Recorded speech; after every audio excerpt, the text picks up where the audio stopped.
sebagai orang Katolik nanya, jadi yang diajarin Yesus itu agama apa? Yesus nggak pernah ngajarin agama Katolik. Kan dia ngajarin kita buat percaya sama Allah kan. Nah, baca aja ya. Baca aja ya. Kan Yesus pernah dicobain nih sama iblis. Oh yang ini tahu aku Iya kan? nonton aku. Nah, ini kan bilangnya apa? Maka Maka ayat 10. berkatalah Yesus kepadanya, nyala iblis, sebab ada tertulis, engkau harus menyembah Tuhan Allahmu dan hanya kepada Dia sajalah engkau berbakti. Nah di sini disebut Tuhan Allah. Berarti Yesus Siapa? Tuhan Allah ini siapa maksudnya? iya. Yesus bukan?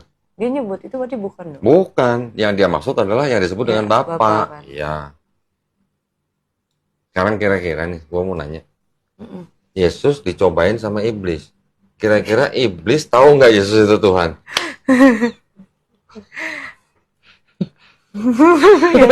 Sama lagi. Susah jawabnya pasti kan. Nanti pendeta bisa bilang itu Yesus lagi jadi manusia gitu. Iblis tahu nggak itu Tuhan lagi jadi manusia gitu. Kan dikejar terus. Iya makanya. Kalau nabi manusia dicobai iblis, wajar nggak? Karena dia kan emang manusia. Nabi. Ya. Nabi Ayub kan dicobain iblis juga. Nabi Yesus cobain iblis, kalau dia benar-benar nabi, wajar, gitu kan? Tapi kalau iblis nyobain Tuhan, gimana sih? Emang bisa? Kan yang menciptakan iblis siapa? Tuhan sendiri. Tuhan sendiri. Masa iblis mencoba yang menciptakan dia kan nggak mungkin. Nah ini perintahnya Yesus waktu diuji nih. Suruh siapa? Nyembah Bapa. Suruh nyembah Yesus nggak? Enggak. Ke Tuhan Allahmu kan.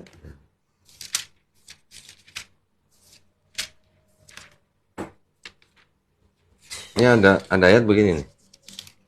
Ini yang dianggap sebagai ajaran Yesus nih. Matius 18 ayat 3 nih. Bilang apa? Lalu berkata, aku berkata kepadamu, sesungguhnya jika kamu tidak bertobat dan menjadi seperti anak kecil ini, kamu tidak akan masuk ke dalam surga. Anak kecilnya Yesus. Hah? Maksudnya yang dimaksud anak kecil ini maksudnya kan gini, ini baca di ayat sebelumnya deh. Ini kan Yesus tanya nih.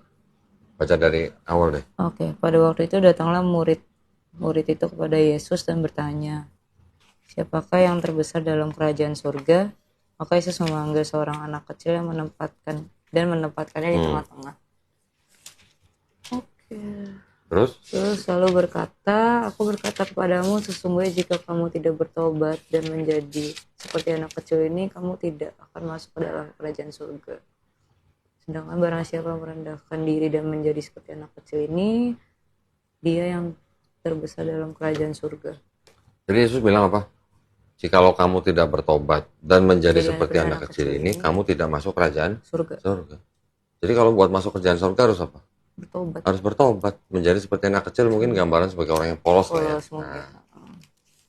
Anda nggak ngajarin, lu kalau mau masuk surga harus percaya gue sebagai Tuhan? Enggak pernah nemu sih. Enggak. Gitu. Makanya. Ajaran Yesus gini lagi.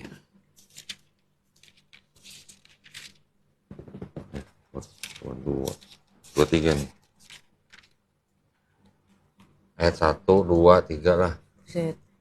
Maka berkata Yesus kepada orang banyak dan kepada murid-muridnya, katanya, ahli-ahli Taurat dan orang-orang Farisi telah menduduki kursi Musa.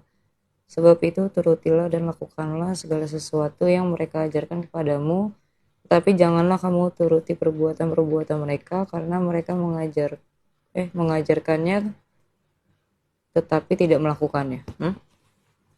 Jadi Yesus nyuruh orang-orang bangsa Israel untuk apa? Mengikuti ajaran Taurat. Ajaran orang-orang Farisi kan? Orang-orang Farisi itu mengajarkan Taurat. Disuruh mengikuti ajarannya tapi tidak mengikuti perbuatannya. Karena orang-orang Farisi dikatakan apa? Mereka mengajarkan tapi tidak melakukan. Yesus nyuruh orang mengikuti ajaran orang Farisi. Orang Farisi ngajarin Taurat. Berarti kan Yesus ngajarin orang-orang untuk mengikuti ajaran Taurat. Iya. Sedangkan Paulus bilang apa? Ngikutin ajaran Yesus. Enggak. Paulus bilangnya, kalau nggak percaya Yesus mati di atas kayu salib sebagai Tuhan dan Juru Selamat, dosamu nggak ditebus. Iya.